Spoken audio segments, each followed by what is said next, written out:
right, everybody, this is PWZ. Welcome. We've got a big weekend coming up. We've had a pretty big week.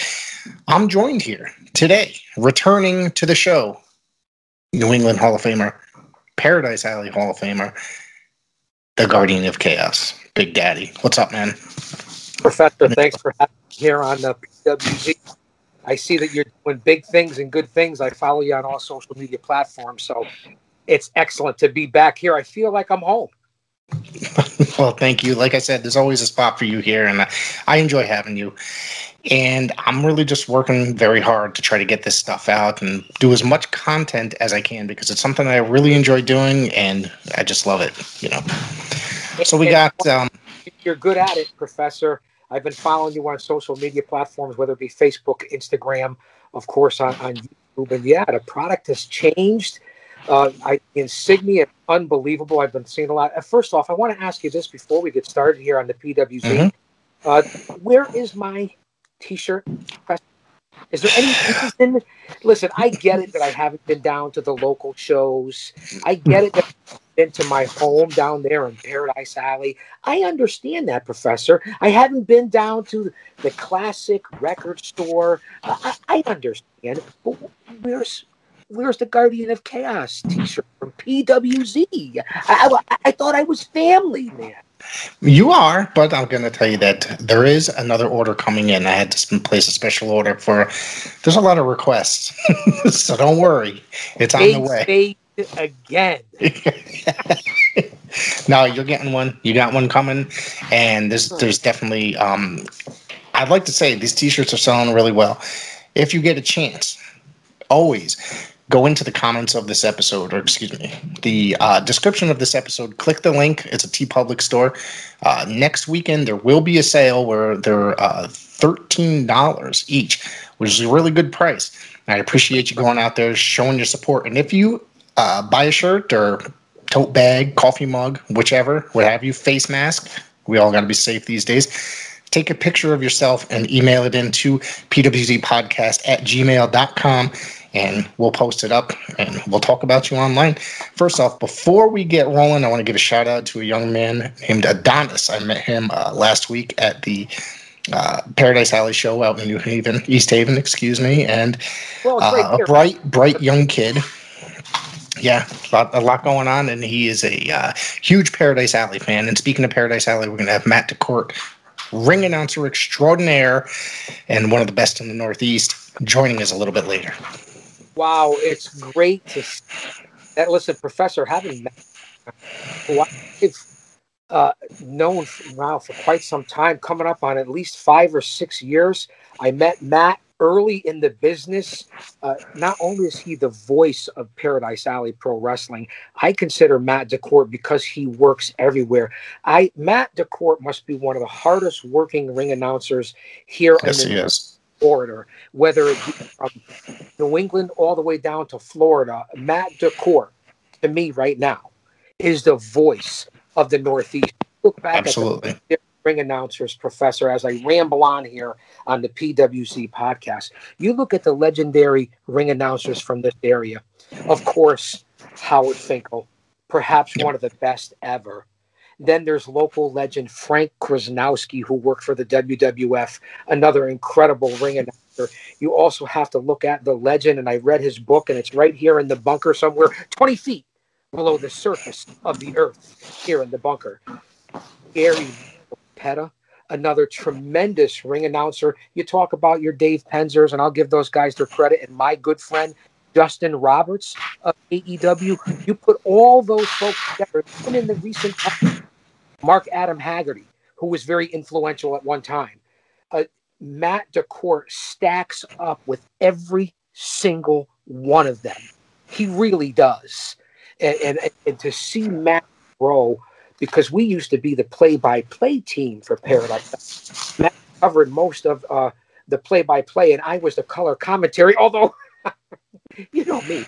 I'm doing color and play-by-play at the same time, Professor. You know that. He really spot that. And if Matt Dacorte wasn't the voice of the Northeast, he would be a play-by-play guy somewhere in the industry, whether it be mixed martial arts, some sort of sports. That's my opinion. Mr. Matt Dacorte. So to have him on, man, I can't wait.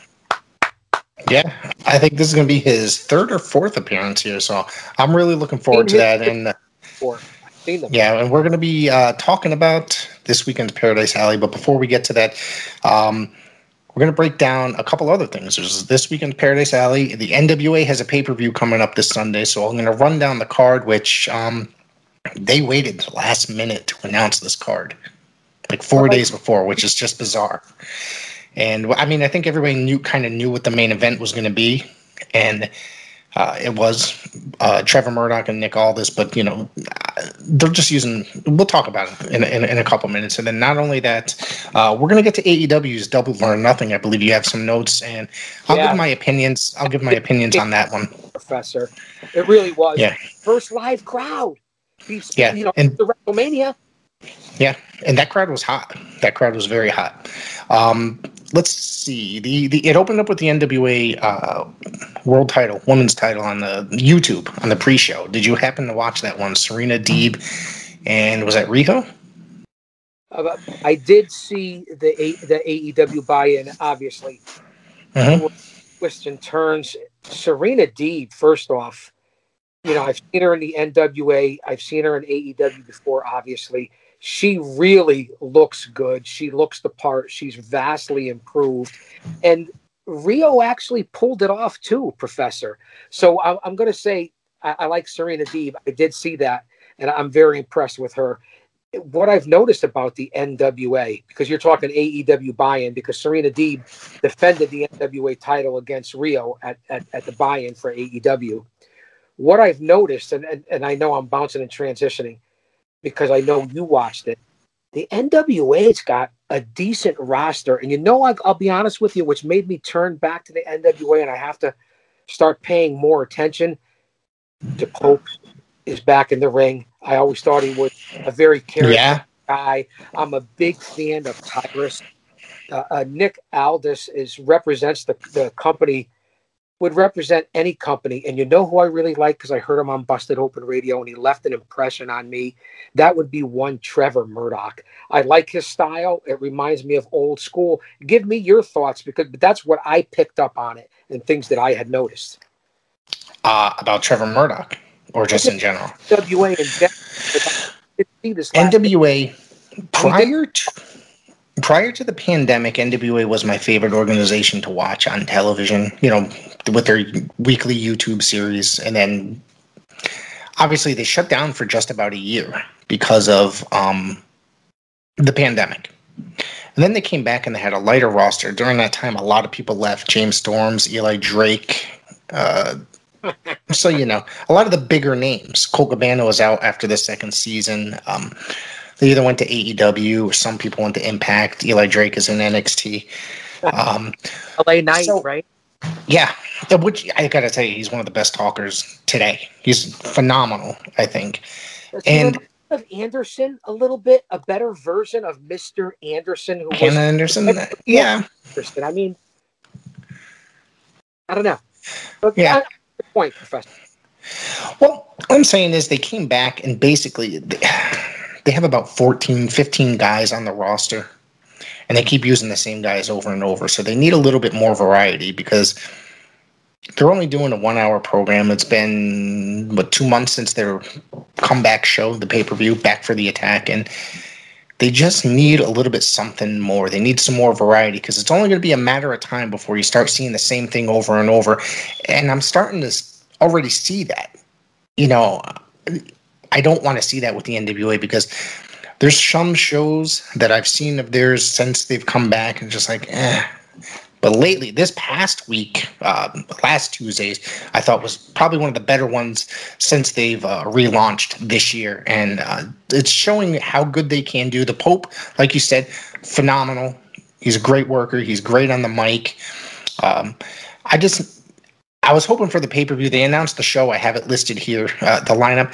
I was hoping for a little bit more variety and newer people brought in. Not so much, a couple things here and there, but I really just wanted to And I believe that it will happen as things progress. It's just, I don't want to see them stuck in a poor state for too long, using the same people over and over. And then people are going to get tired and then just tune into something else.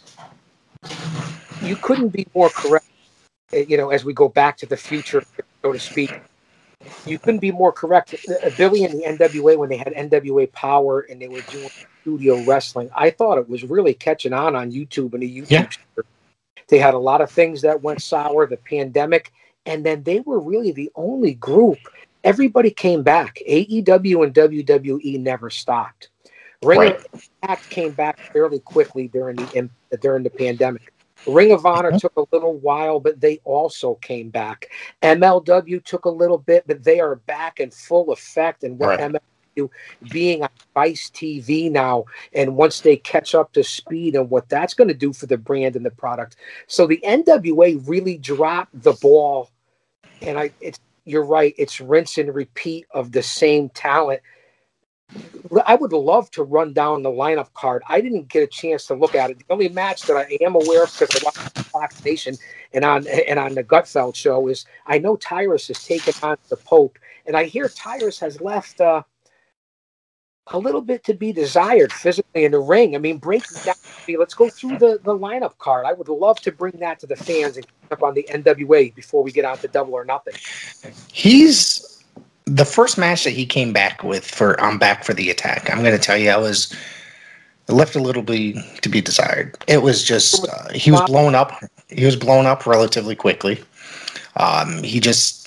He also looked like he didn't care to be there at all. Not because of his character, but just because his aura in general. He looked like he didn't really want much to do. Now, in that case, he's teamed up with Austin Idol now. So I think that's a good thing, because Austin Idol, yeah. So I think that's a good thing for him, and I think that he has improved since coming back, over the couple months. But it was that first impression I got from him. He just didn't really look too impressive to me personally. I don't know how that was. Because I've only seen video, so you've seen it live, and then he's covered up on the Gutfeld show. So is he in good shape for a big man? Let's face it. Let's look back at Iris's history as, the Funkadactyls and so on and so forth. He's always been a little bit big.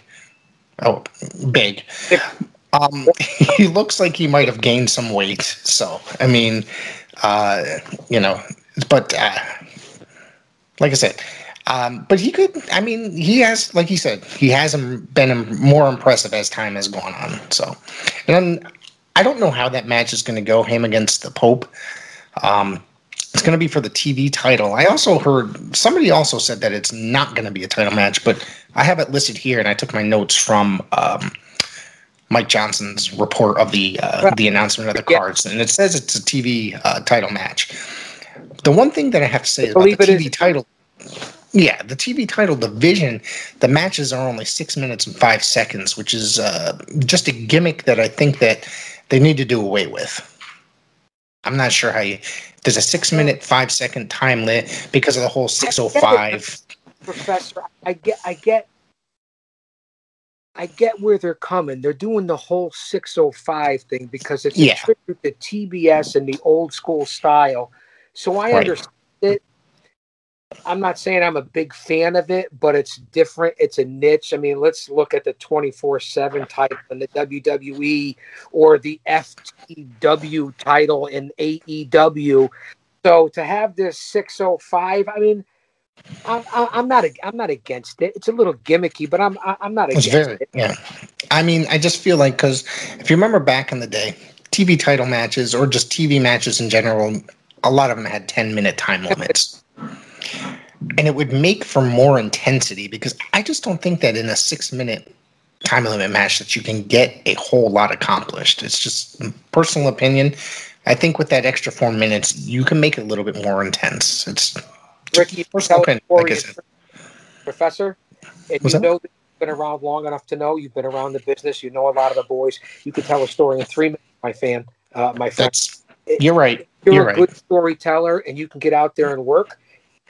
Listen, a lot of the matches back in traditional matches, even the jobber matches, 5, 6, 7, 8 minutes, you should be able to tell a good story if you're trained properly. Now, is it going to Right. be, the fans aren't going to know any better, and especially if you stack the way the independents do with 10 and 12 matches. So, that's another subject for another time because I know we weren't really talking about that.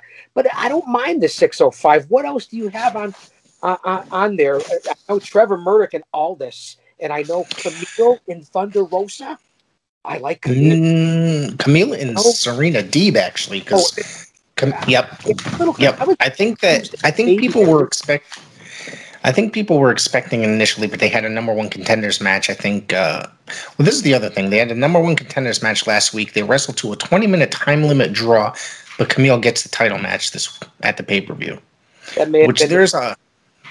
That's a hole in the story right there. Personal opinion, but I mean, I gotta tell you, because that match was incredible. If you get a chance to watch it, because it's Thunderosa and Camille was pretty good too.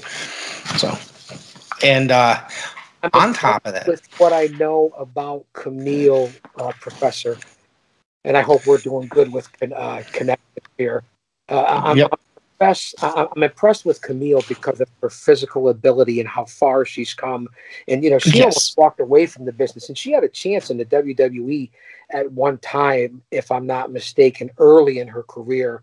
And by listening to her in certain interviews and then hearing her on Busted Open Radio, she seems like she's really grown. And she's going to be an unbelievable product for NWA to build around. And it reminds me of a young lady who's been the OVW Women's Champion. She's been on AEW Dark. She's going to be appearing at a local Northeast show coming up here in a couple of weeks at the legendary Cadillac Ranch. And that's to a local girl. And that would be the Greek goddess, if you've seen Megan Bain. So Megan Bain is like a Camille. So you're big physical woman, shoulders like boulders, legs like kegs, so there's a lot to be said for that kind of woman. Thunderosa, I mean, I'm a huge fan of hers. I think she's one of the best grapplers. She's just, not to go on, so busy.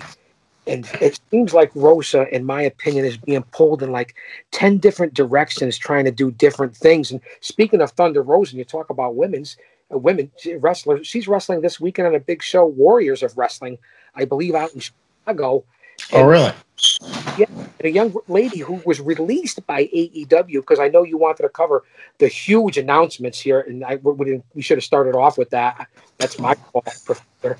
The WWE releases, but a young lady, Kylie Ray, who was released by AEW and has retired, and she retired before the pandemic. She's coming out of retirement and facing Thunder Rosa this weekend. So that's breaking news. Yes, Yep, I have that here. It is Thunderosa and Molina against Kylie Ray and Taryn Tyrell. Kylie Ray is actually really good. She's very, very good, and it's that gimmick it's kind of goofy. It's funny, but I think she's a really good worker, and she was the Impact Women's Champion for quite a while as well. Yeah, and she made quite the. Not to be funny, but she made quite the impact in Impact Wrestling. She was actually very good there. So, on top of that, we do have JTG is making his NWA debut against Fred Rosser. Fred Rosser, have you seen him as of late? The former, Darren Young in WWE? That guy's killing it on the indies. He's been making New Japan appearances. He's been wrestling for Championship Wrestling from Hollywood, and now he's been killing it in the NWA. That guy's been having some quality matches out there. He's in incredible shape, Professor. I couldn't agree. Absolutely. Some recent videos, and I saw some promo videos. The guy is huge. He's always been a great athlete. He's had his woes, whatever he didn't make it for in other organizations, and it's good to see JTG back. So they're coming back with talent that we know and talent that's credible, that's been around in the business, workers that could work, Professor. But as you said, limit your roster. And now AEW is going to hit the road. WWE is going to hit the road. There's a light end of the tunnel. They're going to be bouncing back and forth between Texas and Florida and wherever else they're going to go. So it's going to be interesting to see if they bring in any sort of other talent. I believe they must. And that's what's going to lead us after we cover this. We can go into the releases. Yes, I even have a quote from John Laurinaitis as well regarding this. And then we could talk about that before we get the voice of the Northeast on the show. The End against, what's that? Versus Mecha Wolf. Was it Beastia 666? It's a 4-way tag team match. Marche Rocket and Slice. Yeah. With was it Marche Rocket and Slice Boogie? I'm going to tell you about this Slice Boogie guy against Sam Rudo and Sal Renaro in a 4-way match. The Slice Boogie is my guy. I think this guy's got a bright future. He's only Sal Renaro's been around a long time. Let me tell you something. I respect Sal Renaro. I like Sal Renaro. Now I know that the Beast 666 has been around for a long time. Yes, but I'm gonna go with Sal Renaro. I think that he's. I remember him back in the old NWA Wildside, back in the earlier 2000s when he was he didn't have the beard and his hair was long, but he looked. So he was kind of like a pretty boy type Italian guy character. He's been around a long time. That guy can work. He's a lot of fun to watch, and he's very funny. On top of it, his appearances, he's very funny. Well, that's why you're called the Professor. Of course, you know about that. I mean, come on, Professor. What else? Now, is there a tag team title match? I saw the flyers. Yep. It is. I have it here. NWA World Tag Team Champions Aaron Stevens and Kratos defending against, it's a 3-way match, against the War Kings and Chris Adonis, not Chris Adams, who is Chris Masters in WWE, and Thomas Latimer. I'm predicting, obviously, if you've been watching the NWA, people that have been watching the NWA, there's a lot of dissension between Kratos and Stevens, and I think at the pay-per-view, that's when they're going to come to an end. I think Adonis and Latimer are going to take the titles. This has just been building towards that. Adonis and Thomas Latimer. And Thomas Latimer, that guy's another one that he's a really awesome worker as well. That guy's great. And if you remember him as Bram in Impact Wrestling, he didn't make much of an impact there, but that guy's really good. And I think that he's held the tag team titles, I think, once or twice before in the NWA. I'm definitely going to agree with you on this one, Professor. Latimer and Adonis, I'm a big fan of both of those guys. I've seen their work. I'm familiar with their work. So I'm going to have to go with Adonis and Latimer on that. I agree with you. And I think Adonis has improved quite a bit. He did not do much in WWE, if you remember. He wasn't. He was there for a couple of years, but a cup of coffee. But you're lost in the shuffle, Professor. They have the largest roster, and a lot of other guys. Yeah. Yep. On top of that, let's see, what else do we cover? We cover that, and that's it. The main event is Nick Aldis and Trevor Murdoch. Your thoughts, because listen, it's been a little while. Aldis hasn't done a ton of work. I'm a fan of him. No, it's never going to happen. Some people are predicting that this Murdoch might be the guy to uncrown Aldis. I don't know about that. Personal opinion, I don't think Trevor Murdoch is going to win the NWA World title. However, I've been wrong before. I just think that Aldis, he's held that title over 2 years now, and he's probably the best wrestler in the world. That's why he has the NWA World title. Go ahead. You got to adjust the lighting here and down in the bunker. You know there's all kinds of crazy going on here, Professor. So fans, bear with me here. But I don't think Billy and the powers that be in the NWA, this is just my opinion, I don't think they're going to make Trevor Murdoch the face of the company right now.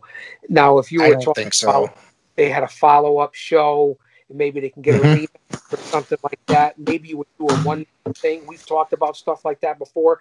I don't see Nick Aldis right now, Professor, letting go, or the NWA letting him go as the face of the company. But Trevor Murdoch, is well versed, and here's a guy that, in my opinion, that can compete with anybody in the ring. Trevor Murdoch. I'm a fan of Trevor. I think both those guys can really work with anybody. I mean, I think really any of those, like Murdoch he's been at the top. You know, he's been in the big leagues, and then and then he's gone back to work a day job. Now look at him; he's back in the NWA, and he's killing it. He's having some of the better matches on the pay-per-view. Former North American heavyweight champion. Or national champion, excuse me. It's just, I just don't buy. Like, there's part of me that says it would be interesting if he won the title. Personal opinion, I just don't see it happening. I really don't. That's the card now. That's this weekend, Professor. This Sunday, 4 p.m. Eastern time. Fight TV. I think it's $19.99 to order. That's something that I have interest in. And if you're a wrestling fan, there's no better time right now in this business. But to your point, Professor, and I don't want to cut you off, bring to the fans before the voice comes in on what you've heard on the latest rumors of the releases from the WWE. Right, so we can hold so off far. Nope. This is let's see. 1, 2, 3, 4, 5. 7. There's been 7 releases. 7 releases yesterday morning, and some of these names I'm completely surprised at. A couple of them, not so much because of what they were doing. I'm going to read the list off. That I agree with. There's one that should have been going a long time ago, but let's get to your list and we could revisit. We'll talk about that. We'll talk about that and see if it's the same person that I'm thinking about.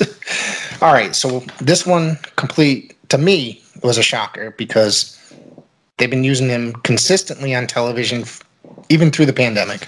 Braun Strowman. Stunned. Yeah.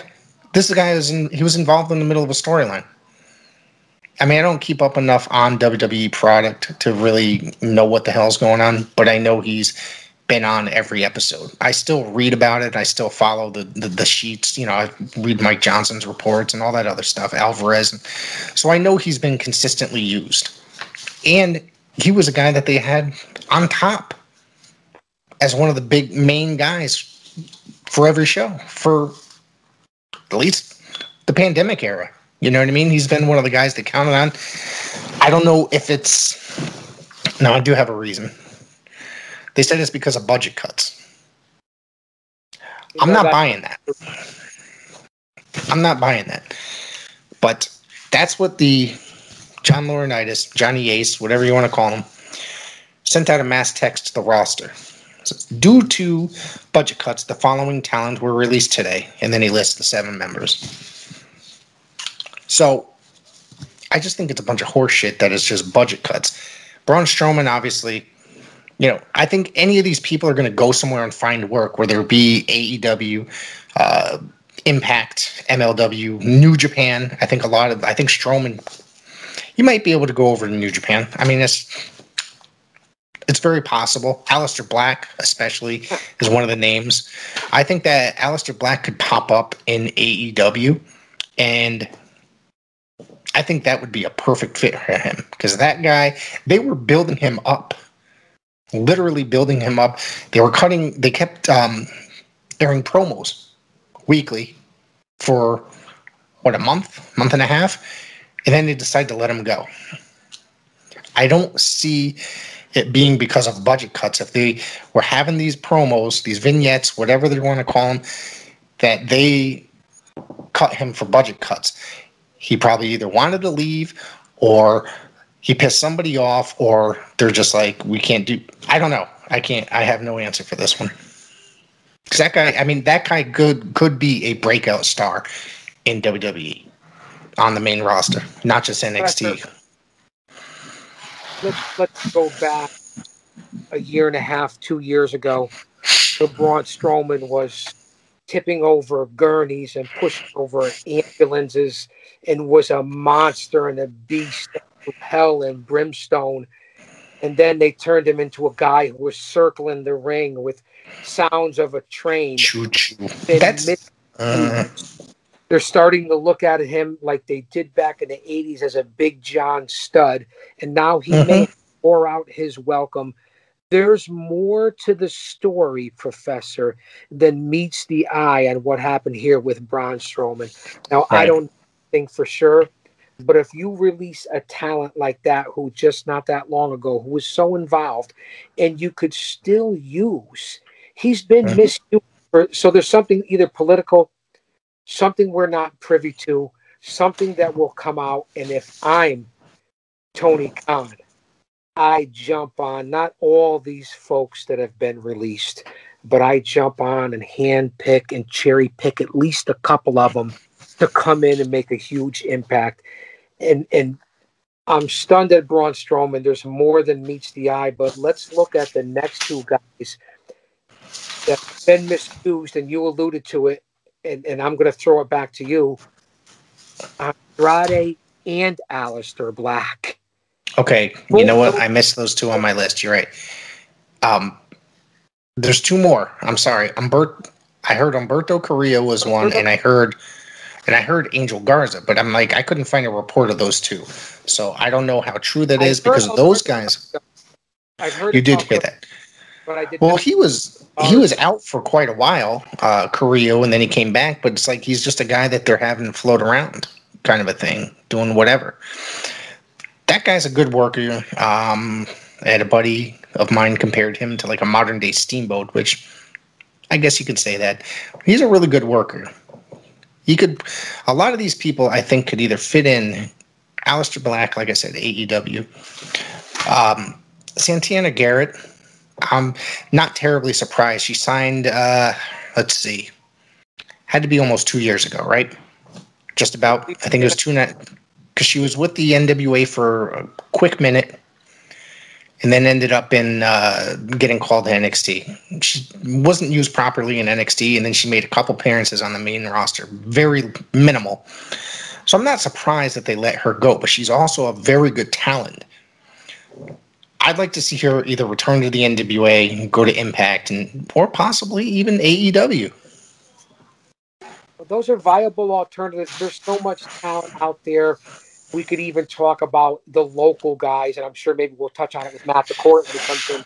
I mean, look who just made his debut in NXT, and he was unbelievable, and that would be one who works for Paradise Alley, and that would be Christian Casanova. Yep. Carmelo Hayes. But your thoughts quickly on Buddy Murphy, Ruby Riott, Jessamine Duke. I tell you, that I got here as well. I don't think Buddy Murphy got a fair shake in WWE. Hell of an athlete. That guy is amazing. You're not like, that's a guy that I really enjoyed just about everything he did. Okay. The storylines, maybe not so much, but the matches that he was putting on, probably some of the best matches of the night if you're watching him and paying close enough attention. I think that guy, please, AEW should snatch him up in a heartbeat. A Ring of Honor, I think that he can go there and shine, be a major star in Ring of Honor. Speaking quickly of Ring of Honor, because there's other, we were talking about Ruby Riott. Some people were saying that Vince doesn't like her look, and I don't know if I agree with that. And will Lana end, because she's a solid worker, although she's had a couple of injuries, will Lana end up with Miro over in AEW? Who knows? Yes. Yeah, I think that's inevitable. I think Do you want to touch on Velveteen Dream? I'm just saying, for the fans' sake. I mean, I didn't really care for the guy to begin with, but then those rumor. What was the rumor exactly? That he was messaging a young boy, correct? Well, it's all rumor, speculation, and innuendo. You do your research and you go out there. This is all stuff that's out there in the public forum that you can read right now. The bottom line is, with a scumbag like that, is he wasn't a nice guy. Now, I can't vouch for him in the ring. I thought he was a talented guy, maybe a little overrated. I can't speak for what the odds and the scouts see in the WWE. I thought he was overrated, but if it's true in the accusations, which apparently they are, which they've brushed under the rug, I am no judge or jury of anybody, then the man is no good in my book. And Just figured we'd up here.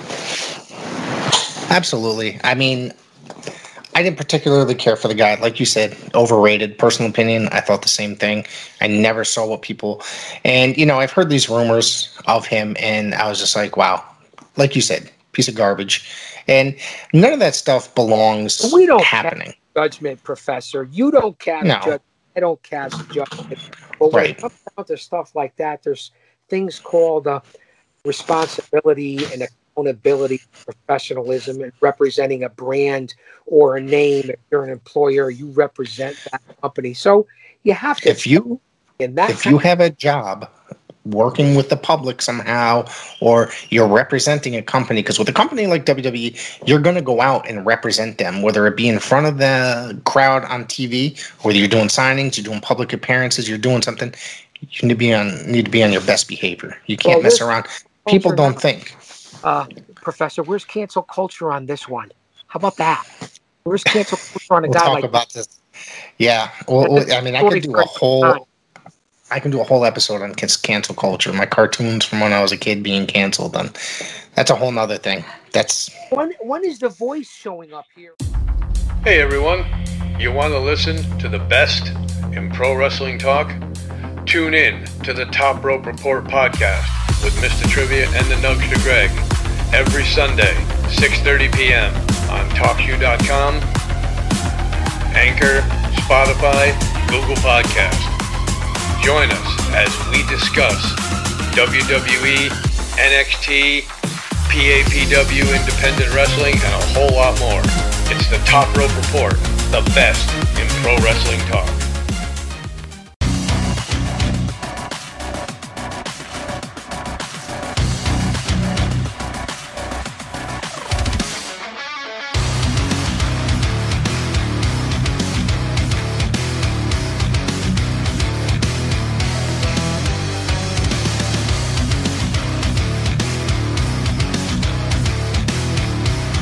Welcome, everybody, to the voice of the Northeast, Matt Dacorte. Matt, how the hell are you, my friend? Oh, dude, I'm doing great, Rick. Thank you for having me on the PWZ podcast, and joined by my good friend, the Guardian of Chaos, Big Daddy. I haven't seen him forever. This is such a pleasant surprise. I am very happy to be here. Let's have some fun tonight, guys. Absolutely. I am very happy to have you here. I was talking to Big Daddy prior. I think this is your third or fourth appearance here, so I'm very excited that I think other than Big Daddy, you have the next highest appearance numbers. So. Well, I'll say that to say this. Matt Dacorte, you may not have seen me that much, my friend. It's an honor to be here with you on the PWC, but I have been watching you, my friend, in the several organizations that you work for, including your home at Paradise Alley Pro Wrestling. I was talking about you before the professor had brought you in, and I mentioned everyone from Howard Finkel to Frank Wisnowski to Gary Michael Capetta to my good friend Justin Roberts. And I said, Matt Dacorte, who was my former play-by-play guy for Paradise Alley, and has become perhaps the voice of Paradise, we know for sure, but definitely the voice of the Northeast in the genre of all those men that have paved the way before you, Matt Dacorte. Bravo. I watched.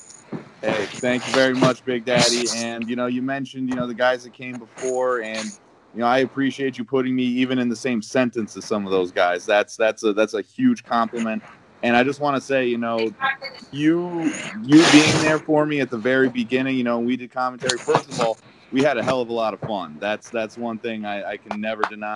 And second of all, I remember the first time I was doing the ring announcer gig ever, and I was in a room at I think it was Molina Gym, and you were kind of like coaching me through the first couple times, just get a little dry running, make sure I had it, and you've been a huge support, a huge influence on me, and when I say I couldn't have gotten here without you, Big Daddy, I sincerely mean that. So trust me, the feeling is definitely mutual, my friend. All the love and respect to you.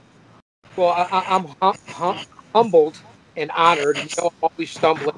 A bully race me at least a couple of occasions 20 years ago. Give the Guardian of Chaos spots and he'll screw up for him. So I just did it here live on PWZ or live to tape. Thank you, Matt. I'm humbled and honored by your statements, but you earned it. You were a natural. You bored, and I'll tell you one thing. You listened, you kept your mouth shut, and you caught on fast. And look where you are now, Matt Dacorte. Again, I'm not here to gush over each other. I know Rick is over here ready to barf in a brown paper bag or something. Go through gradations, so to speak. But we forge on. Thank you, Matt. Hey, no problem, my friend. Matt, you've been working for numerous organizations around the Connecticut, Massachusetts area, and you've been adding new companies to your, I guess, resume, you want to say? Pretty much. Why don't we talk about that? Where did you add recently? I know you've been at Paradise Alley and Shut Up and Wrestle and Test of Strength, but you've added a couple more. Let's talk about this. I've hit up. You mentioned Paradise Alley, Test of Strength. Another one out of Connecticut, I believe you mentioned on here a couple times, is Blood, Sweat, and Tears. That's right. They're coming back, by the way, in August. Yes, so, August 21st. I just received the word, and very happy to be back with them. They've been growing very fast. Big Daddy Dustin Flash Waller is their champion down there. Had an Iron Man match with the former champion Lucas Chase. A very good match. And so very excited to see the return of that. Very excited to be a part of what is, in my opinion, one of the fastest growing promotions in the Northeast. So that's going to be great. A couple weeks ago, I made a 5.5 hour trek up to Brewer, Maine for a Vacation Land Pro Wrestling. And let me tell you what, it was a hike, but the trip was worth it. Let me tell you. You got to get out on the road, Matt. You got to get out on the road. That's what the experience is all about, brother. I don't have to tell you because you're living it right now. Absolutely, and it was well worth it. I got to have Tim Hortons for the first time in 10 years, so I was very happy about that. But it was a great experience. Lots of great talent up there. They're building a great thing up there. They're building a very nice following. They have, like I said, a ton of great talent. Lots of good storylines going into their next event, and I was very happy to be a part of it. And certainly hope to get back up there at some point. And then another thing too, I don't think only a select few people know this right now, but I'll be doing Battlefront Pro Wrestling in a couple weeks. So that'll make awesome. That'll make my 8th promotion now. So my goal is to, and I do some fill-in work at Thursday Night Throwdowns up at XWA in Rhode Island as well. They have tremendous ring announcer there, Bob Whitney, and but every now and then, very good. Yes, Bob. He's got a voice. Absolutely, he does. And so, but they do every Thursday, and sometimes he can't make it. So I feel very humbled that when he can't, he reaches out to me and he trusts me to come up there and fill in and do a good job and make sure everybody sounds good on the way out. So it's been great, and one of the things too, Big Daddy, I'm sure you know this feeling, is when after a while, if promoters will ask, wrestlers, referees, for their opinions on some people, and I've got that. That's how I got the gig in Maine, was because they threw my name out there, and because they needed someone to fill in for their regular person at that one, and that feeling is just it's just such an honor, so humbling, and just amazing that that people think of me like that. I've been on kind of a media blitz the past couple days, and I mentioned to Don Kincaid, when I was growing up, I'm going to be honest, I wasn't really that popular, and that's putting it kind of nicely, to tell you the truth. But so it's this has been one of the most rewarding and most fun experiences of my life, and I'm going to take this as far as I can. That's amazing. It's really amazing. Professor, I want to apologize because I would be remiss if I didn't mention this one person. I don't know how it mistook me, but we're talking about legendary ring announcers, and especially people from this whole northern corridor, Northeast New England area. And I want to make a point to make sure, because here's a guy who's given many people, you talk about Matt, people giving you the rub. vouching for you, interpersonal communications. It's very important that you listen and that afterwards you get a chance to socialize with people, see the person who you are beside the character, and they get to say, hey, listen, GOC is just insane character. But when you get behind the scenes and you talk to the person, you realize Big Daddy and then who I really am, you realize that you can separate the two. Although if it was back in the day, you would live the character like MJF does now. And there's a lot to be said for that. But on to my original point, because I'm rambling. This is not my show. This is PWZ. But I have to mention this guy because he's a good friend of mine. And Stunad, Rich Palladino. That guy's... Why he hasn't been to New York or the WWE or AEW or Impact or Ring of Honor, that is beyond me. And how I could forgotten a guy like that after mentioning, Chris Nowski, Capetta, Howard Finkel, so on and so forth with all the guys that I had already mentioned. Rich Palladino is a guy, Matt, that I'm telling you, if you need personally, I don't know if you've met him to hook up with him, that's a guy to follow his work. I remember Rich 30 years ago introducing myself and my stable mates in matches, back to the legendary CWA Century Wrestling Alliance and the NWA New England and the BBB, the Boston Bad Boy Tony Rumble. I mean, legend. We're talking history here, my friend Matt Dacorte. Yeah, no, absolutely. I would love to. I have not met Rich yet, but I would definitely really want to do so because reach out to him. Use my name, reach out to him. I'll send him a note. No two ways about it. It's a guy that if you get a chance to see his work, which I know you have. Oh yeah, I was watching. Needs any help with anything? He's doing great on his own. But, absolutely. And I was watching the XWA event, some footage from that this past weekend, and let me tell you what, he's a legend on the regional circuit for a reason. And I've talked to people, and it's just they kind of said the same thing as you, Big Daddy. Once you get that announcement, or once you get announced by Rich Palladino, it's like you kind of know you're something. And listening to him at that XWA show, I can see why. The guy's he's definitely someone to look up to in that role, and that's unquestionable and undeniable. That's awesome. That event, speaking of which, you just brought up the XWA event. I watched it. I have to say that was a fun show. That was a real fun show. Lots of twists and turns in the beginning of that show. Obviously, one half of the Haven and one half of Waves and Curls captured the tag titles over there. But the thing is, I was watching it. I mean, I was reading about it because I was busy, and I came home and watched it. I was like, what the fuck is going on? All the social media. They're like, I thought somebody really got... WZ? Huh? You get censored out for saying that word just now? You could say what... We don't have censorship on this show. I'm sure you should know that. I got a potty mouth, so. I've been thrown out of worse places and better places than this. I have an issue with the PC, Professor. You already know that. I was just... Listen, I'm used to working where if you say, fuck, you don't have a job anymore. Look at my day job. I get in trouble for using, like, the slightest. Yeah, fuck your day job. Exactly. That's why I'm here, talking to you guys. So, yeah, that was a good show, and I was surprised at some of the outcomes on that show, but it ended up being good. Too bad the main, not the main event, the match where Kylie King was supposed to wrestle didn't happen, but JT Dunn replaced him, and it ended up being a fucking great match. JT Dunn's another one. I think that guy's going to be something soon. Like, he already is up there. I mean, he's something, yes, but he's going to be on TV, like, on a weekly basis soon, I think. There's not for everyone, Professor. There's just know that. There's a spot for everyone, bro. Okay. Anyways, Matt, before we get into breaking down this weekend's events, we were just talking about the recent WWE releases.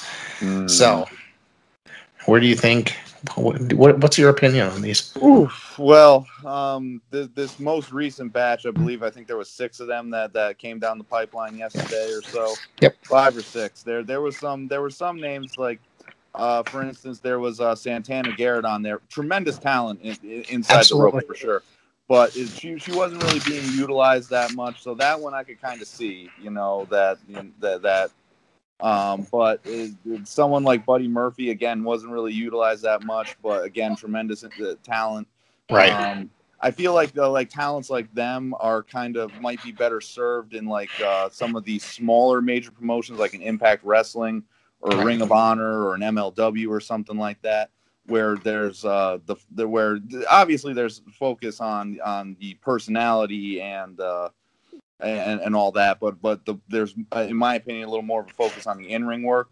And I say that just because I remember when I was watching 205 Live a few years back when Buddy Murphy, Cedric Alexander, and Mustafa Ali were on the top of that show.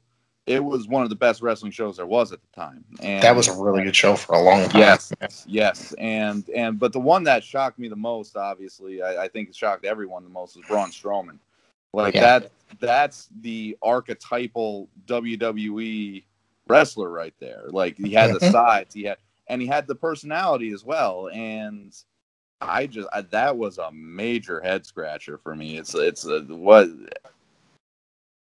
I was shocked at that. I don't know. There's got, like we were talking before, that it's got to be a little something more to that release than just what they're saying, because they're just saying budget cuts. But there's this new guy in there. What the hell is he?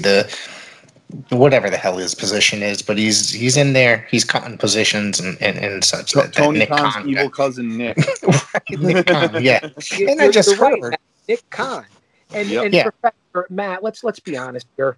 We wake up and smell the coffee here on PWZ, please. If you look at the numbers, you look at the finances, you look at what's going on from Saudi Arabia, from Peacock, from NBC, from Fox. Due to budget cuts, they cut 50 people from the front office as well. All the people. Let's go back to April.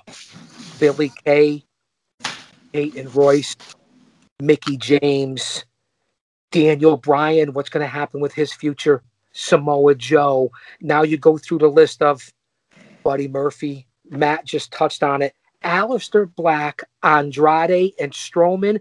If I'm Nick Khan right now, I jump on those 3 immediately before the end of the summer, and then because there's got to be a no-compete clause somewhere. Tony Khan. Tony Khan. Yeah.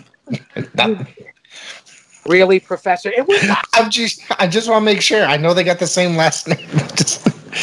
No, but thank you for correcting. Because listen, it's funny that you say that. I was doing something for the WWAB podcast network, which I'm a part of.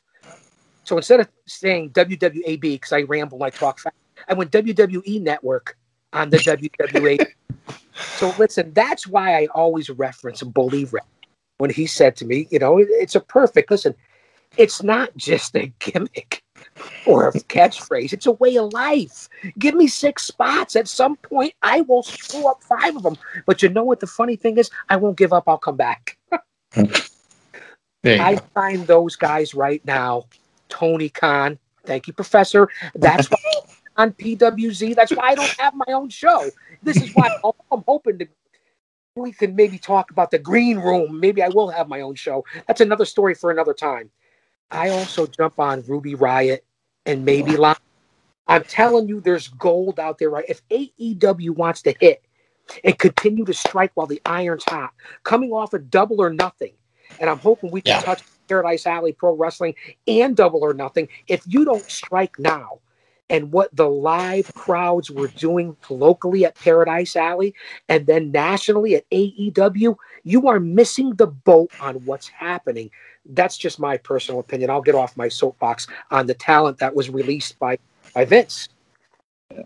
And another thing, too, is that, it's definitely AEW is the first choice, I think, for many, just because they're the second biggest right now by default. But Yes. Also, too, it's like Impact. I think they've been doing the best programming they've done in quite some time. Yes, they have been. They're on MLW. Yes, absolutely. They're on Vice now. NWA. Yeah. You realize got their strong program with their American talent. Like, there's a lot of options out there right now. So it's a good time to be a free agent, in my opinion. And I'll say that to say this, and especially to the professor and to Matt Dacorte.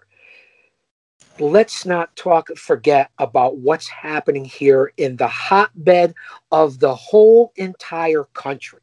Professor, you and I have touched on this so many times. Matt is living it right now. The history and the hotbed of what goes on here in the Northeast and New England, all the way up to the border of Canada, is history. This is the old territory days of what they called New York. The independent pro wrestling scene has been strong here since the 1960s, even back to the 50s.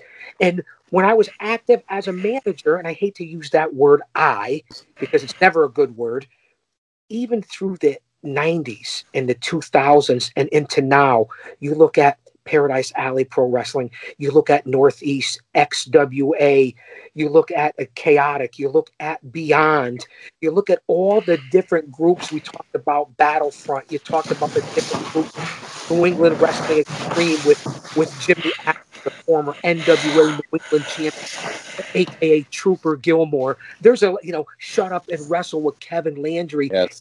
Of strength with SWB and Bobby Ocean. Look at what's going on here. And that's not even touching the city, because the city right now, and I'm talking about our neighbor 45 minutes away, we're in between New York City and 2 hours from Boston. What is happening between this corridor and how we're stuck, even in Rhode Island? There's a lot of shows going on, New Jersey, so on and so forth. Matt and Professor, I'm hoping you guys can address that. This has always been a really rich area, the Northeast, or New England in general. And like you said, we've talked about it. It is my favorite area for professional wrestling. I read about it all the time.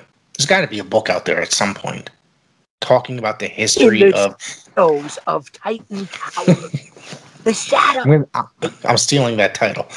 So there's just so much that has happened here. And I don't think it's necessary. And it might be because, we are in the shadows of Titan Towers. That may be very well the reason that we've had such a rich history. But, what you forgot to mention was back in the day, there was groups like the Savoldi group that promoted all over. Yeah, the ICW, and they were a strong independent. They worked closely with WWF at one point. Savoldi was their what the hell is it? Their agent for Boston, I think it was. Like, got there the venues at that point, and then Professor, I believe it was the ICCW, and also let's not forget a stronghold in the area. At one time was the NAWA, where I was commissioner, and I don't know what's going on with them now, but. And also not to forget how huge it was here in this territory for the NWA and what Howard Brody and Dennis Corluzzo and the whole group from the NWA, what they did in this area. To be able to work for the NWA and the territory system still here in the 90s was unbelievable into the early 2000s before it all blew up. But if you could speak to that, Dacorte would have fit right in. He would have been right in. And the reason why, and I hate to go on about this, you talk about the rich history in this area.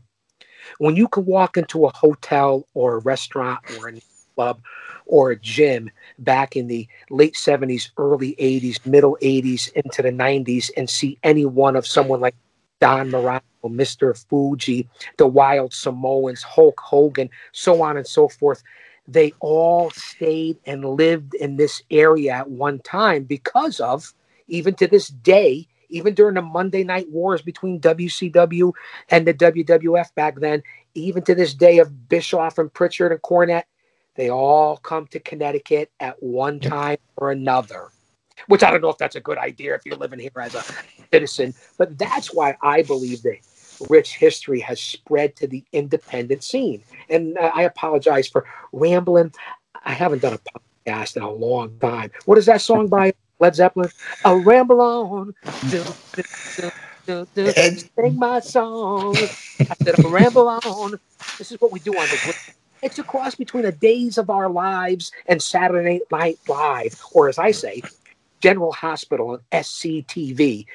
If you know what I'm talking about. The Green Room. Every Saturday night. Wow. Yeah. So, what else you guys got, or would you like to jump into this weekend's events? I have no idea.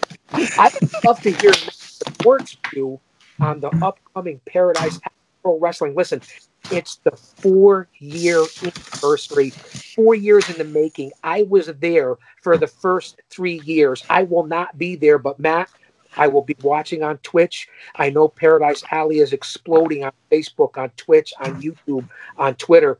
And I've been watching the last handful of events on Twitch, and it's been unbelievable. I'm a Hall of Famer there. That is my home. Those are my brothers. I'm going to sit back and actually chill for 5 minutes. That's hard to believe. And I would love to hear the rundown. Yeah, Professor, keep laughing. I know where you live. I know where you live and work. Professor. You do. Don't make me bring out the GOC Kirkland Esquire. Oh, my gosh. Don't make me do it.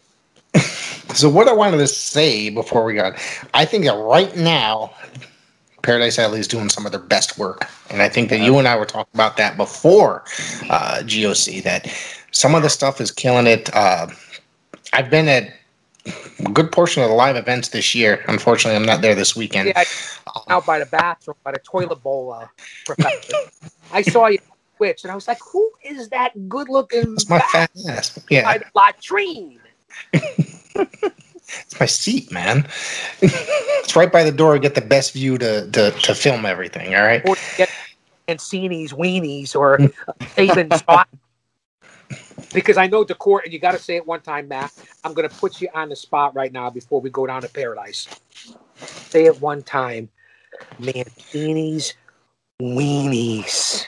Ladies and gentlemen, at the 4-year anniversary of Alley Fights, I can almost guarantee you there will be the Paradise Alley Pro Wrestling trademark Mancini's Weenies hot dogs for your edible pleasure. Professor, if you don't cut that up and edit that and put that out there for a promo, Oh, no. you're missing the boat. That's going to be on Instagram and TikTok and PW's before the end of the night. I'm telling you that. Before we go, you definitely have to say, one for this match. Matt, you're opening, welcome the fans, and then just announcing it and say this next match is that. It literally gives me chills, Dacorte. Oh, thank you, my friend. Hey everyone, you want to listen to the best in pro wrestling talk? Tune in to the Top Rope Report podcast with Mr. Trivia and the Nugster Greg every Sunday, 6:30 p.m. on TalkShoe.com, Anchor, Spotify, Google Podcast. Join us as we discuss WWE, NXT, PAPW, independent wrestling, and a whole lot more. It's the Top Rope Report, the best in pro wrestling talk.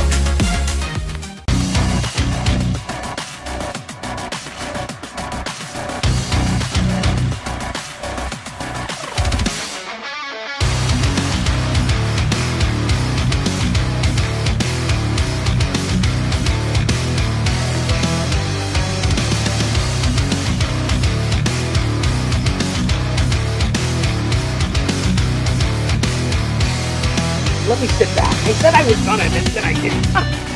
Let's go to Paradise. It's all right. That's why you're here. I have 2 tickets to Paradise. Won't you? Oh, Eddie Money, rest in peace. Get your 2 tickets to Paradise. I'm cutting that up and putting that out there. So this weekend, you guys, like you said, the fourth anniversary of Alley Fights. I know it's being shown on Facebook. Is it on Twitch this weekend? I think it's on Facebook Live this weekend. Okay. I'll be watching. I'll be in New Jersey for a basketball tournament. I wanted to get you on here so we can talk about this because Man, I'm mad I'm going to miss this, but because this looks like it's going to be an amazing show. It really does. We got best Flash. of luck at the tournament, but you know. I appreciate that. They got killed when we were in. Where were we last weekend? Massachusetts. Was it? No, New York last weekend. We got killed. Lost all 3 games. I was like, oh crap. You compete, Professor. What's that? As long as you're competing, you're still a winner to an extent. But win if you can, lose if you must. But oh, you know who said that? Yes. I don't even know why I'm asking you. I know you know. I'm interested in this match. Dustin Flash Waller and Marcel Williams against 2 members of Battle Academy, those 2 members at this present time that I'm interested, or that I know of, have not been announced, right? The 2 members? Yes. I don't even know what 2 members they are just yet. I do know that the Alley Fights champion, the Red Lion Chris Battle, the leader of Battle Academy, will be at the event. I do not know if he will be partaking in the match or if he'll just be, coaching his young lions, as they say. But this has been one of the most intense rivalries I would definitely right now, but I would dare say in Paradise Alley Pro Wrestling history. Rick, you and I last time we were at the last event, we were talking about, one of the things that I love about pro wrestling isn't just the matches, it's the moments. And at one of the events, I think you know where I'm going with this, when Flash Waller went on top of the little bathroom area up there at the training facility, and I remember you said you unfortunately had kind of a bad vantage point before where I was sitting. I was under him. He was up here. I was under him. I was like, where the hell is he? All of a sudden, I just see him drop. Right. And I was like, oh, shit. From my vantage point, obviously there was chaos, pun intended. There was some chaos going on outside the ring. And then all of a sudden, I see a silhouette at the projector, which was at the top of that area. And I'm just like, oh, what's this? Throws it off. Yeah. You see him standing there, and he just soars down. The first ever holy shit chant that I've ever heard in Paradise Alley Pro Wrestling history. Very well deserved. And it was, wow, what carnage there was. I cannot believe that happened. And I remember saying, like, dude, you're crazy after the show. And he goes, yeah, I'm not doing that again. Which I don't believe. I do not believe that. I saw it live on Twitch, and I said to myself, I know that's nothing that Pretty Paul Roma, Mario Mancini, Paul Perez, or Big Dave Paradise are teaching down there at Paradise Alley Pro Wrestling. What Dustin Flash Waller did that night, I don't advise anyone to ever attempt in this business. That's just my personal opinion. I get it. The kid's a star. He's on the rise. I understand. What a dangerous maneuver. And if you saw on public media and social media what's happening and that secret camera, Matt Dacorte, if you can explain that to the fans between it's Showtime and Dustin Flash Waller, that's gotten a lot of publicity. Yeah, and it's going to be interesting because, the last time we saw Showtime up until now, he was giving me a hard time, and I wasn't the only one that was getting a hard time from him. So that's another thing that everyone's trying to keep an eye on is this genuine Showtime, or is this a little is there something a little sinister going on here? But we shall see. I know that Showtime posted a little conversation that he had with Flash, where Flash tried to encourage him to do a dive, and Showtime seems to agree with Big Daddy that that's not the best idea. So we'll see what's going on there. But this rivalry between Flash Waller and the Battle Academy has been absolutely intense. And one thing I can absolutely agree with Showtime on is that at the last event, and I think Rick heard this, he said, Flash has carried PAPW on his back during the pandemic era. That is 100% true. And I remember, I'm not 100% sure if I announced him or not, but I definitely remember seeing Flash's first match and seeing how far he's come in that short time from his first match until now. it's been a joy to watch, and no pun intended again, you know, the sky is the limit for that guy. So you know, looking forward to that. And so I think I mentioned that Chris Battle will be there as well.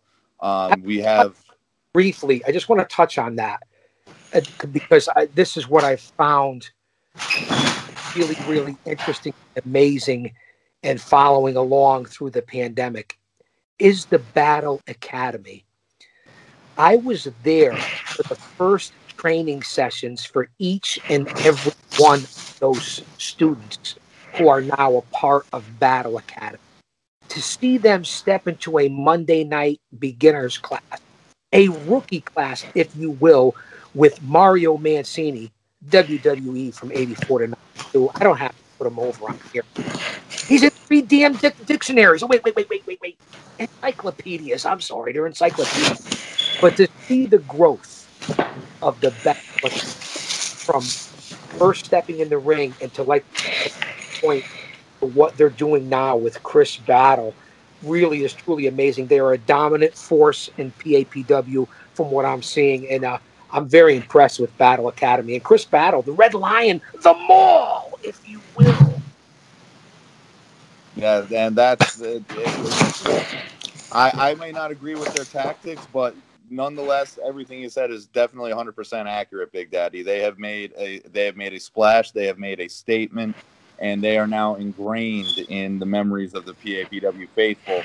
And I'm sure, you know, if guys like, you know, Flash Waller, Kylie King, the Haven are any example, they're not just going to stop here at PAPW. They're going to go out, they're going to do their thing.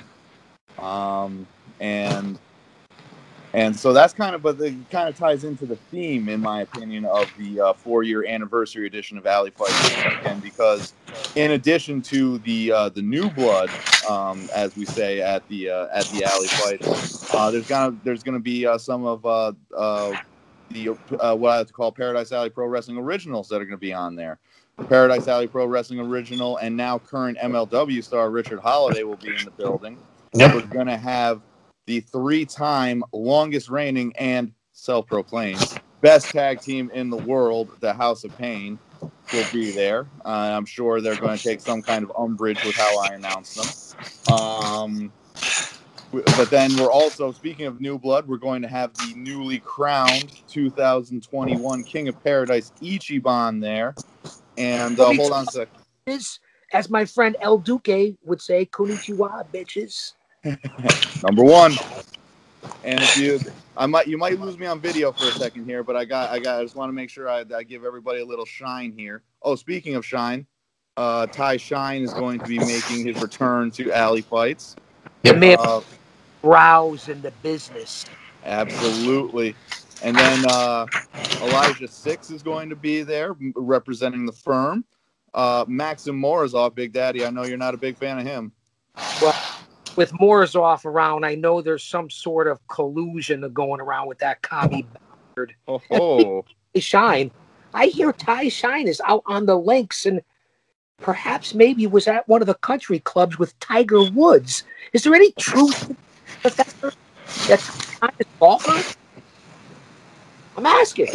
I don't know. You're the professor. You're the historian. What do you think about out the links? I'm excited to see him back because it's been over a year since he's been in Paradise Alley, correct? So yeah, it's been a while, but I will say this, and I'm just going to give a shine to my second home, Test of Strength, and he's been there and he's developed a whole new attitude there, and let me tell you what, he doesn't just use those golf gloves for grip on the clubs. He uses them for giving a little extra oomph to the hands, or I should say from his hands to the face of his opponents. So there's some truth to my investigative reporting then about Ty Shine. Absolutely there is, Big Daddy. See, Professor? I got to get back out. I got to get out there. Bobby the Brain Heenan, the investigative journalist, has nothing on the GOC. Listen, what a card. Yes, and also 4-year Alley Fights. Also making their return, Perfectly Sexy, Gino DeGod, Picture Perfect Tyler Jones are going to be back. Danny Adams going to be back for the first time in a while. Let me tell you, he's been... Avenger? the Toxic Terror, Danny Adams. Toxic Terror, potato. Toxic Avenger. That would be kind of cool, though. I might add that in there. But and then we've got some more Paradise Alley Pro Wrestling Young Guns. Zachariah Gibbs. Speaking of people who are looking the best they have inside the ropes, he's been looking great lately. One half of the Haven Jay Onyx, Sunset Steve Garcia, making his what I believe is his debut at Alley Fights. A gentleman named Dynamite, and we've got so much more on the horizon. And so I know you guys are going to be watching on Facebook Live, but I'd encourage anybody else to watch as well. And if you can make it out, 662 Co Avenue, East Haven, Connecticut, bell time 7 p.m. Tickets are just $20 at the door. And I guarantee you it's going to be $20 well spent, folks. We have some great action coming up at Paradise Alley Pro Wrestling. I guarantee anybody that's listening, you will enjoy yourself. I'm at just about every one of these shows, and I think that they've been getting better and better. They've been improving. Ever since the pandemic has come back, they've been just freaking amazing. They really have been. They're killing it right now. And like you said, that whole rivalry with Flash and the Battle Academy, killing it, dude. It's my favorite thing to watch right now. And just to kind of piggyback on that, Rick, one thing that I've noticed since things have kind of resumed since I think February, I think is when we started running again, is that the crowds have just been phenomenal. Yes. The reactions have just been absolutely stellar. It is like a wall of sound comes crashing into my ears whenever I hit that ring. And it's just been an absolute joy to hear how, I don't want to say rowdy because they're not really rowdy, but how energetic and enthusiastic the crowds have been. It's been uplifting to me, and I'm sure all the wrestlers and the referees and everybody else have been feeling that same energy.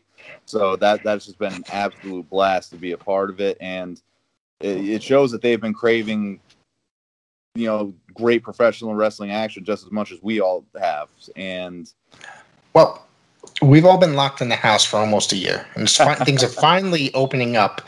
So you can definitely realize, just from the way the crowds are reacting, it's like, we needed this. The human beings needed this. Wrestling fans needed this. So I think that's playing a whole big part into it. It's just like, not to mention the action's been phenomenal as well. The in-ring work has been amazing with everybody. So, but literally, like, the crowds have been really hot since the first show, since you guys reopened. And I can compare it to what I saw this past weekend in the live crowd of AEW. Yes. Double or Nothing. It's the same concept to have the fans back. They all worked so hard through the pandemic, just like the big company did too. But you're right, Professor. The live crowd, the feeling. We needed it. Fun. So what else we got here? What I'd like to ask at the court. Yes, sir. What is the upcoming? I got a little halls. This is perfect timing. Sure. What is the upcoming calendar of events at Paradise Alley Pro Wrestling? Because I do know that going towards the end of the summer, we don't want to get ahead of ourselves. This Saturday night is the 4-year anniversary. 4 years in the makings of Alley Fights. It's going to be an unbelievable show. But what's the calendar of events for the fans that want to know Voice of Paradise Alley? Oh, absolutely. And I'm prepared to tell you. So I'm going to disappear from the visual again for a second while I bring this up. I've been told I have a face for radio, so it's probably for the better. So the next one we have is Saturday, July 17th. We'll be back at the training facility, 662 Co Avenue, East Haven, Connecticut, for 7 p.m. bell time. It will be Emergence. You can get advance tickets online at ParadiseAlleyProWrestling.com. Day of admission is going to be $5 more, $20. If unfortunately you can't make it, it will be streamed on Facebook Live. So mark your calendars, July 17th, Emergence. And then this is going to be really cool. Obviously due to the pandemic and restrictions and guidelines and all that, we've been keeping the events at home, but we will be moving back out Saturday, August 28th, we will be at the JCC of Greater New Haven, 360 Amity Road, Woodbridge, Connecticut. That's a great building. That's a great venue. Oh, it was tremendous. I'm Yeah. so glad to be back there. And, you know, as much as it's been nice, you know, having those events close by in East Haven, you know, I'm very excited. I think, as is everyone else, to get out and get back out in the wild, as they say. And speaking of wild, this event's going to be wild. Baby. Yes. Rumble in Paradise. You do not want to miss it. It's one of the signature events of Paradise Alley Professional Wrestling. Front row tickets are going to be $30. General admission tickets are going to be $20. ParadiseAlleyProWrestling.com. Stay tuned. We're going to have match announcements, all that good stuff there. And once again, 2 plugs for the socials. Paradise Alley Pro Wrestling on Facebook, at official PAPW on Twitter and Twitch, at official_PAPW. I'm writing this down. I'm writing this down, Dacorte. I'm writing this down. Slower. I'm writing it down. Well, you're going to want to write down this one too, Big Daddy, because we will return in September to the JCC of Greater New Haven for Diesel Mania 5. This is the granddaddy of them all at Paradise Alley Professional Wrestling, Saturday, September 25th, once again from the JCC of Greater New Haven. Much like the Rumble in Paradise, front row tickets are going to be $30. General admission is going to be $20. So make sure you stay tuned to all of the socials. We're going to have match announcements, you know, ticket information, all that good stuff coming your way very soon. We're very happy to get back out on the road again, just like Bob here, and just continue the great professional wrestling action that we've been providing over the past few months. And Diesel Mania 5? Diesel Mania 5. Couldn't see the hand right there, but I was making the 5. D'Angelo, in honor of Michael J. D'Angelo, Diesel Mania 5? Yes, sir. The mothership of Paradise. The motherload. I'm looking forward to it, and I'm glad to see you guys are back out doing bigger venues again. Because, I mean, you know, that was some fun times, man. You know, it's things, you know, the whole pandemic, like you said, staying at home, rather. And those are fun, but there might be a chance for a bigger crowd. Sorry, I paused there. Forgot what I was going to say. I forgot what I was going to say. It's nonetheless accurate, and that's the goal. Is that we definitely feel that we built something great over the past few months. Oh yes, and we want to continue to grow and continue to expand. And being at a beautiful venue like the JCC will definitely help that. So, I'm looking forward to those. I really am. Those are going to be some good things. That's quite the mustache you have there, Matt Dacorte. That's quite the mustache. You put any wax there like I put in my beard, and it's quite the stash. As of right now, I'm au natural, but I'm growing it out here, you know, just to make it look like I'm not. I don't have a baby face, you know, not in the wrestling term, but you know, just in general, because as you can see, I don't really have much hair up here anymore, so I got to compensate a little where I can get it. So, looking a little bit like the mustache of Leaping Lanny Poffo, the poet laureate. And listen, we have the same hairstyle, Dacorte. Hey, we do. Great minds think alike, Big Daddy. This is beautiful. Down here is 20 feet below the surface of the earth. Just being on here with Matt Dacorte and the Professor, this is good enough for me. Listen, I'm kicking back. I'm relaxing. I took the hat off. Who knows? Who knows what'll happen down here? And who knows what else is going to come off now? Yeah, right? You never know, Matt Dacorte. On this show, you never know. I've shown my ass on this show before. Just the look on Rick's face right there, that just made it all worth it. Well, I'm going to say that to say this, if you want to know what DOC's up to. Every Saturday night live on the WWAB network, Facebook Live, Twitch, 8 p.m. Eastern Standard Time, 5 p.m. Pacific Standard Time. I'm one of a cast of 1,000 characters where I portray GOC Kirkland Esquire. Again, it's nothing like you've ever seen. It's wrestling with anything but. And if you go and check out the whole podcast 7 days a week an hour and a half to 2 hours live every night. So that's what I'm involved with right now. And of course, all my social media platforms. But it's been an honor. And listen, we could talk about stuff all day. Professor, on the PWZ, we could do a 5-hour, we ought to do a 24-hour marathon podcast and donate it to charity like Paul Roma's doing on Maintaining the Truth every 7 p.m. Eastern time live on Facebook. Unbelievable. Maintaining the Truth is a podcast. Matt Dacorte, I know you know this. Absolutely. And the shirts that he has the proceeds will be donated to Tunnels to Towers for our veterans. Tunnels to Towers, Maintaining the Truth. The t-shirts are unbelievable. Pretty Paul Roma, the head trainer at PAPW. Come on, Dacorte, you're supposed to be sell, and then you know what? Sell some more. Absolutely. Don't just tell it, sell it. So what else does Matt Dacorte have coming up besides the upcoming Paradise Alley events? Anything else in the works? Well, what doesn't Matt Dacorte have coming up? I was actually just talking to a friend, and all but 3 Saturdays from now until mid-September are booked. And it's this time. Yeah, it's so it's gonna be busy, but it's gonna be a lot of fun. That's amazing.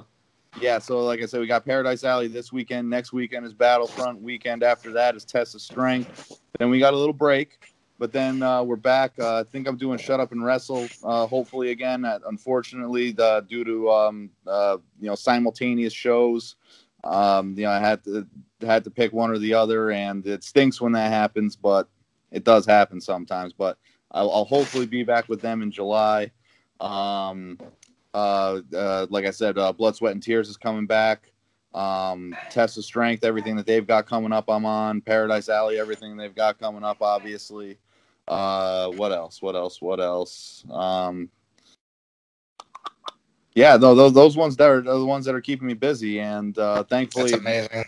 Fingers crossed they're not conflicting, and hopefully, like I said, the goal is I'm up to 8 right now. I'm up to 8 promotions on my resume, and my goal before the end of 2021 is to get that to 10. So, and I've had some leads, so I'm going to keep on working on it. I'm going to try as hard as I can to make that a reality. Because even in 2020, my goal was for people to see more Matt Dacorte in more places. Obviously, that didn't quite happen, but I did bring my total number of promotions worked for up from 3 at the end of 2019 to 6. So by technicality, I did double it. So I hit a pretty good goal, in a pandemic-stricken year. Yes. So now I think getting up to 10 is not unreasonable, and hopefully by the end of 2022 it'll be 20, and maybe one of those 21s is somewhere on TV. Matt Dacorte, you keep pushing, my friend, because you have what it takes. And as we all know, Professor knows this, Matt Dacorte is living it right now, and I certainly know it. Hard work, not depending on other people as far as life, walking with faith, being a good person, being good to other people, giving back. Matt Dacorte, you have all those qualities. Your star continues to rise, my friend. Everything and nothing at the same time could be accomplished and will be accomplished with hard work. Pretty simple. Thank you, my friend. And speaking of hard work, too, I just want to give a little plug. As I mentioned, I did a little media scrum over the past couple of days. This is the last stop. Very glad to be here with you guys on the PWZ podcast, Pro Wrestle Zone. But I also did the Top Rope Report with Mr. Trivia and Greg the Nugster. And we talked. Yeah, absolutely. And we talked about wrestling during the pandemic. How that kind of changed things. What was different. What it feels like now that we're coming out of it. And then, of course, Big Daddy, this is kind of goes on what you were saying, but I stirred the pot with Don Kincaid earlier the day before, and him and I had a great conversation. And Donnie's doing good work. Oh, he's doing great stuff. He's doing amazing, man. His numbers are... I'm going to cut you off right here. That's why if you look at the local guys right here that are doing things, you look at what Don Kincaid is doing. You look at what the legend and that business for this area, the Fog, has done in the past. You look at big shout out to Fog, man. Going and doing right now in that ilk. It really is, just like I said back in the day of the 90s, of all the cable access shows. You had PWI, you had the Hardcore Hour, you had Center Ring, you had all kinds of shows. You had Hollywood J, so on and so forth. It's always been a hotbed. It's always been a hotbed. Right, ringside seat. Molina was unbelievable. My old buddy Dave's. So there were 15, 20 shows. It's the same concept now. That's why this area, there's no better time to be in the media, an insider, an outsider, or in the business itself than right now. After the pandemic. Before it was hot. It was ready to boil over. And now we survived it.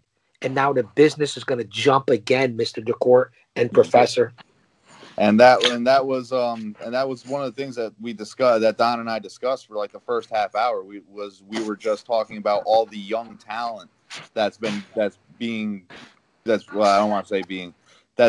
and coming, that's really starting to break out a little bit. Not just at Paradise Alley, but at Test of Strength, at XWA, at Shove and Wrestle, and it's just been absolutely amazing for myself, and I'm sure you two can agree, that to watch these young talents come up and just see how far they can go, because I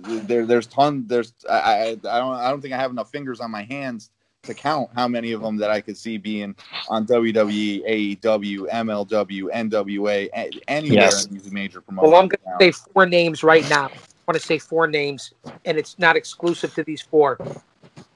Dustin Flash Waller. Yep. Kylie King. Yep.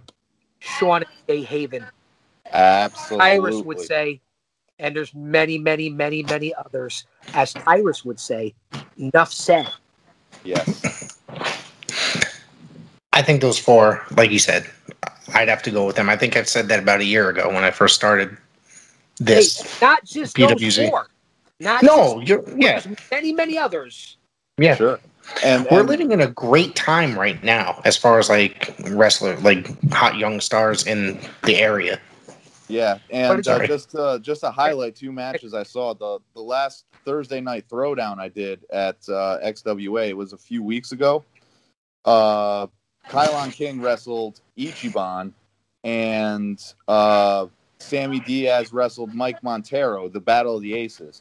And those two, it was the co-main event and the main event. Those 2 matches, if they were on, let's say AEW Dark or AEW Elevation or even Ring of Honor or something like that, I guarantee you they would have been well received. That's the kind of level that we're looking at in the area. So, well, not only that, Matt, I'll echo those sentiments. One night, some of the talent is working for AEW, and the next night they're in the PAPW ring. Think about that. Yes. One night they're in an MLW ring, the next night they're in a PAPW ring. Think about that, fans. Yep. That's what you get with Paradise Alley Pro Wrestling. You get the best. Think about certain other guys that have shown up, even guys like Chris Bay. I mean, I can go on. Look where he is now. Yeah. Willie Mack, Strickland. I mean, the list goes on and on. I don't have to tell you guys of the history of Paradise Alley, but that's what you get, and that's what you'll see at the 4-year anniversary this weekend. Absolutely. I'm looking forward to it. I'm looking forward to watching it. Big Daddy, I remember when you and I called matches for Anthony Green back before he became, I believe it's August Gray now. August Gray, in a certain promotion.